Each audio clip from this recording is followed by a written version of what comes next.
It was just a few days until Christmas, and Martha's fretting was just about to get the best of her. Try as she might, she had come to the point where she had very little use for Christmas, but had found herself as an unwilling participant.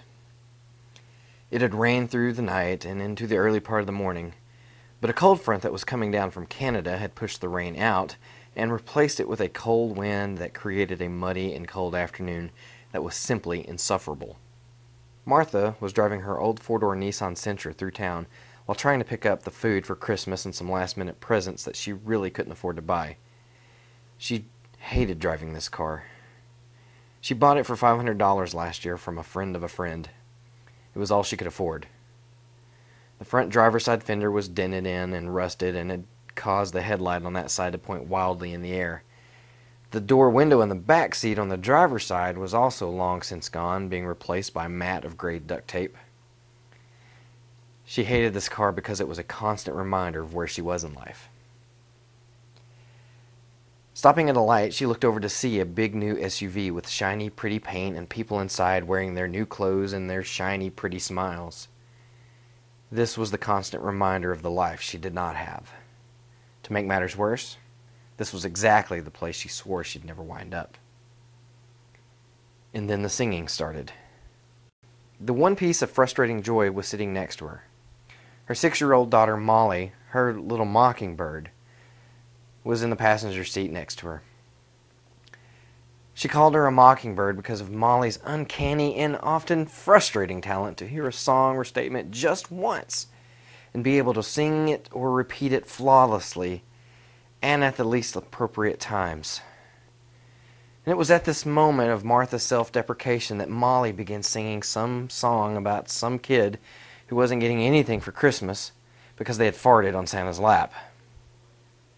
Some local radio station had been playing twisted Christmas songs all week, and Molly had learned them all and sang them all over and over and over again.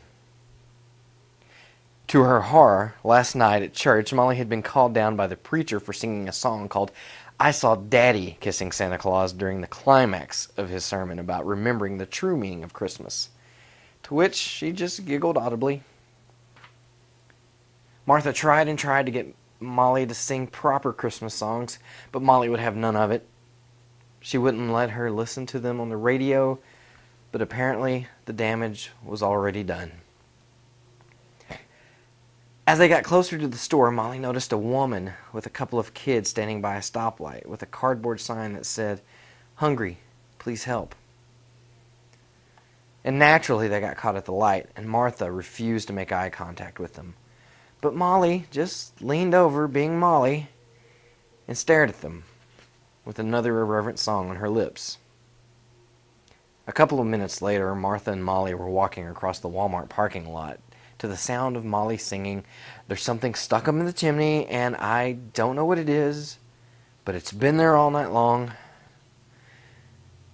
Martha pushed her cart around the store in frustration as she gathered the necessary items and hoping there was enough room left on her credit card to pay for them all, while continually telling Molly to take back yet another item she had pulled from the shelves. Where was the nostalgia that she had dreamed of? Where were the family dinners? Where was her husband? She wished she had the childhood memories of such Christmases, but there were none. Her father was an addict and less than reliable, and he was usually either belligerent or passed out in the living room. Her mom wasn't much better. Martha's primary goal as a teen was not to end up like her parents. But she got in too big of a hurry to grow up and made some mistakes along the way. Mistakes she was still paying for. And now, here's Christmas coming around again to remind her of what a failure she was. What's the point in it anyway? She didn't have the money to buy presents. She had no family to call and wish Merry Christmas. But she committed to go through the motions for Molly. She could hear Molly singing that stupid Grandma Got Run Over by a Reindeer song one aisle over as she picked up a bottle of ketchup for her. That was the one advantage of having a child that wouldn't shut up.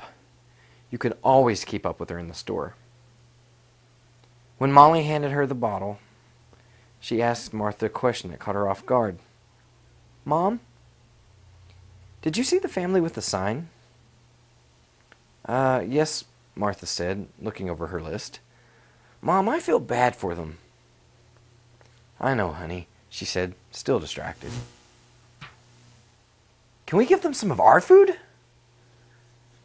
It was a notion that she had never even considered.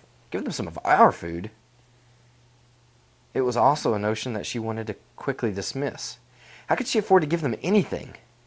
She could barely afford to buy what she had. "Please, Mom?" We'll see, honey."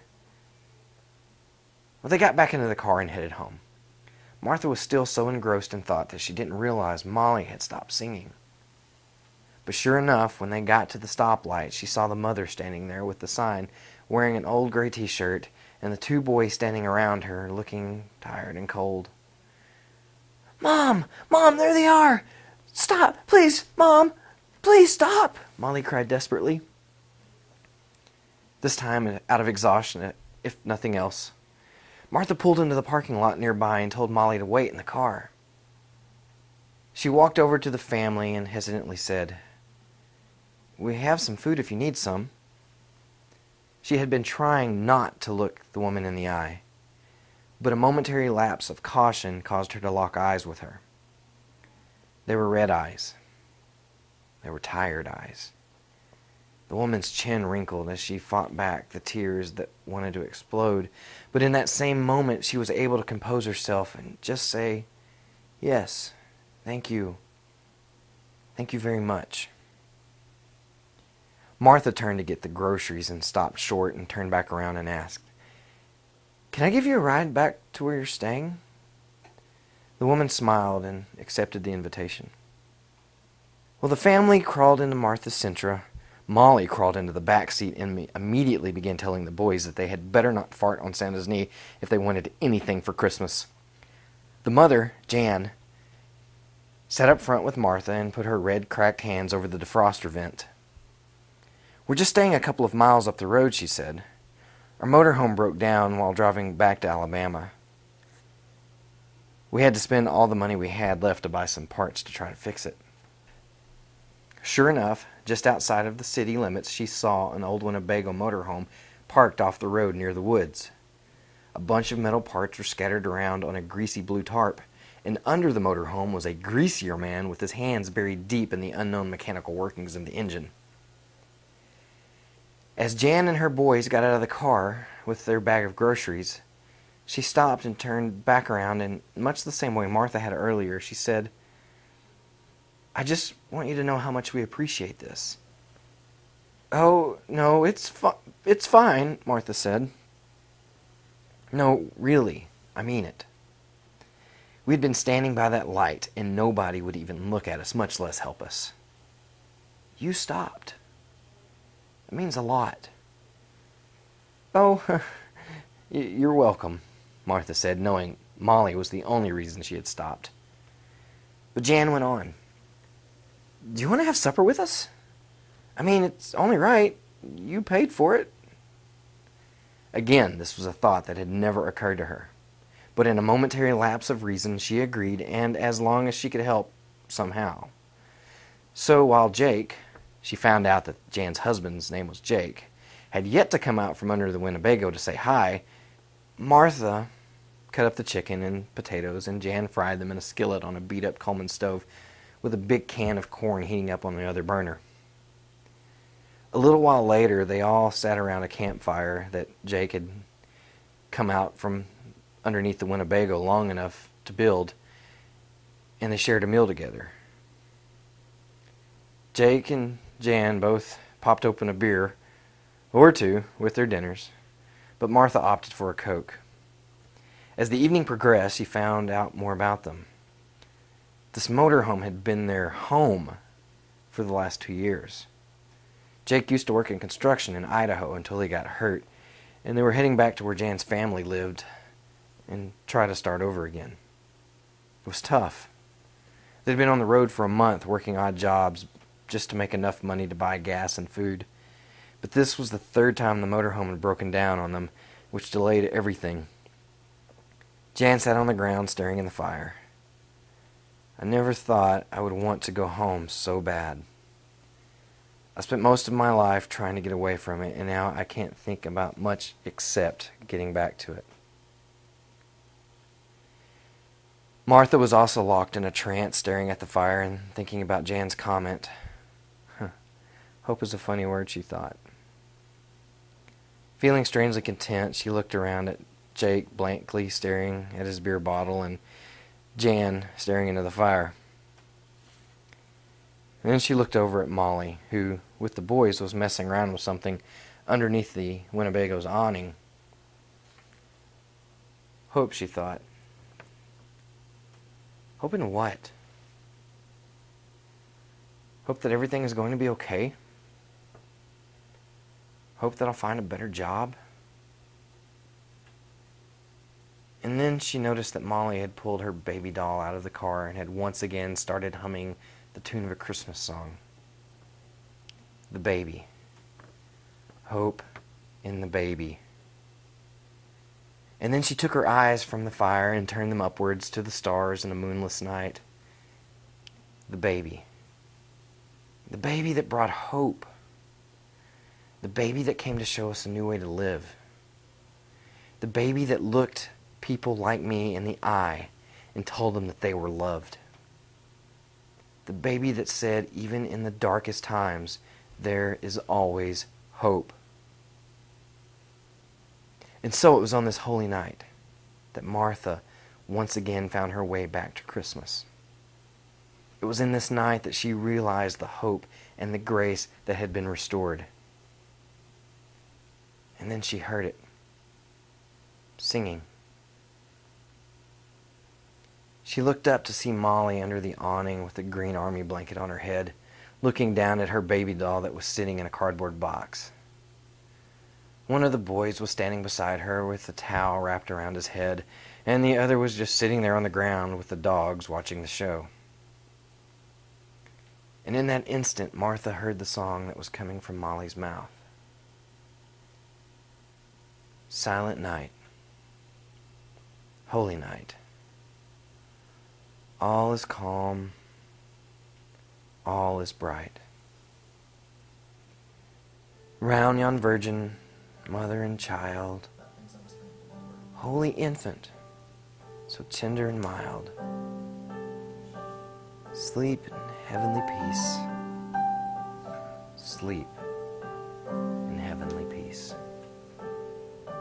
As night gives way to morning sun, as hope runs free and joy becomes the anthem of all who seek your way.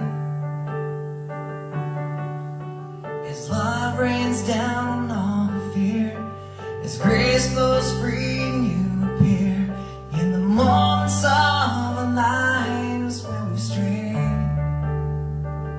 I've gotta say,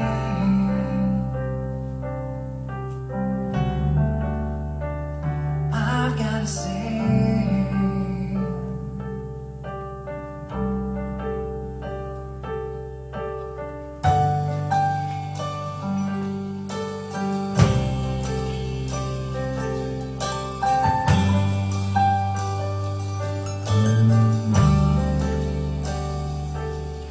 as the newborn sleeps in mother's arms, as the dreams run deeper than the scars of the wounded slowly making their way home,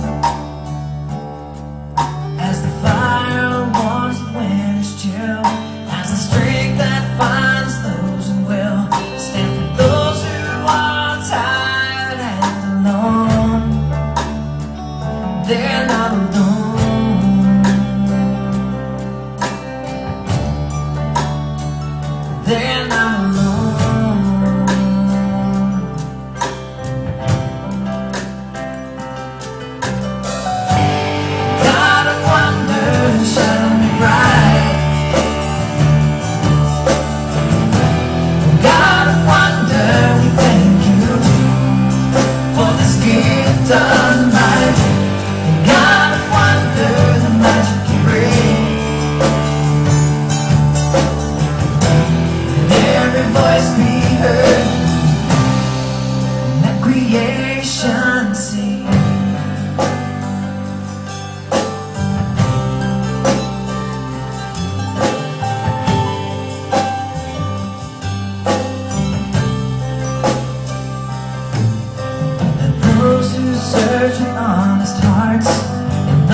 gift of life. God wonder the magic you bring.